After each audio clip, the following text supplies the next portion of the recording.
جی السلام علیکم. اس وقت موجود ہیں کراچی کے ایک سینئر کبوتر پرور استاد جاوید اقبال، اور یہ آل کراچی پیجن ویلفیئر ایسوسیشن میں بھی عہدیدار ہیں اور آزاد میں بھی عہدیدار ہیں، اور اس بازی پہ بھی گہری نظر تھی. ان سے بات کرتے ہیں. جی جاوید بھائی، کیسے ہیں آپ؟ ٹھیک ٹھاک ہیں؟ اللہ کا شکر ہے. کیا کہنا چاہیں گے آج کی تقریب کے اور بازی کے حوالے سے؟ بسم اللہ الرحمن الرحیم. آج ہم آئے ہوئے ہیں رمضان بھائی کے وہاں پر. آج راجہ خالد اور حاجی صاحب کے جیتنے کی خوشی پہ آج تقریب ہوئی تھی. حاجی صاحب کو مبارکباد پیش کرتے ہیں. اور حاجی صاحب نے 3 بازیاں جیتی اور عبدالباسط صاحب نے 1 بازی جیتی. جب ہم لوگ دوسری بات یہ ہے کہ جب ملک رضوان کی چھت پہ ہم لوگ گئے، میرے خیال ہے 6ٹھی پرواز تھی یا 7ویں تھی، اس کے اندر جب ہم لوگ گئے تھے 3 کبوتر مل کے اڑ رہے تھے اور دوسرے بھی تمام کبوتر جو ہے اڑ رہے تھے، لیکن وہ ظاہر تھے.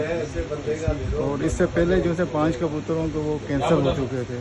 اس میں 1 کبوتر بیٹھ گیا تھا اور 3 کبوتر جب ہم گئے تو بالکل مل کے اڑ رہے تھے. اور ان کی جو بازیاں لگی تھی، یہ بازیاں جو لگی تھی، اس کا موضوع یہی تھا کہ کبوتر بند ہونا. ہم نے یہ دیکھا کہ جتنی بھی ان کی بازیاں اڑی ہیں، اس میں 1 کبوتر بند ہوا، وہ بھی کینسل ہوا، ملک رضوان صاحب کا. اور ان کے مشہور بھی یہی تھا کہ کبوتر بند ہونا ضروری ہے. جس کے اندر کبوتر تو ان کے بند ہوئے نہیں. ظاہر بات ہے جب کبوتر بند نہیں ہوں گے تو کبوتر پھر کینسل ہی ہوں گے. جو ہم نے دیکھا وہ ہم نے آصف جمال کو بتا دیا. اور اس کے علاوہ تو ہمارے لیے تو حاجی صاحب بھی ہیں اور ملک رضوان باسط بھی ایک ہی ہیں.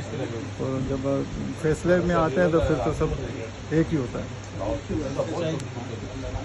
اچھا، اور کیا کہنا چاہیں گے کراچی کے شوق کا ماحول بہتر کرنے کے لیے؟ ماحول تو ابھی اگر ایسی بازیاں لگیں گی اور ایسا بات چیت ہوگی تو ماحول تو خرابی کی طرف جائے گا. نہیں، ابھی ذمہ داری کس کی کتنی بنتی ہے اس کو ماحول کو بہتر کرنے میں؟ ماحول کے تو ہم سب شوقین ہیں، ہم سب کی ذمہ داری بنتی ہے، لیکن اس کے اندر زیادہ تر ذمہ داری جو خراب کرتا ہے ماحول اسی کی زیادہ بنتی ہے. لیکن ہار جیت تو ہوتا رہتا ہے، ہار تو ہے نا، ہر وقت جیت نہیں ہوتی. تو کیا اسکور رہا آخر میں؟ اسکور بتا دیں.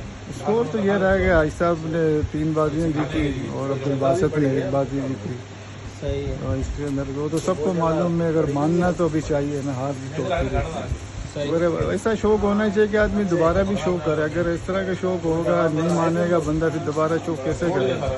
پلہ لینے کا مقصد یہی ہوتا ہے کہ ہم اچھی طریقے سے شوق کو ختم ہو اور دوسرے سال پھر اس کے پاس چلے. یا اگر شوق کے اندر اگر ایسے بدمغزی ہوگی تو پھر دوبارہ شوق نہیں کرے گا، اور یہ شوق بربادی کی طرف جا رہا ہے. چلے، بہت شکریہ.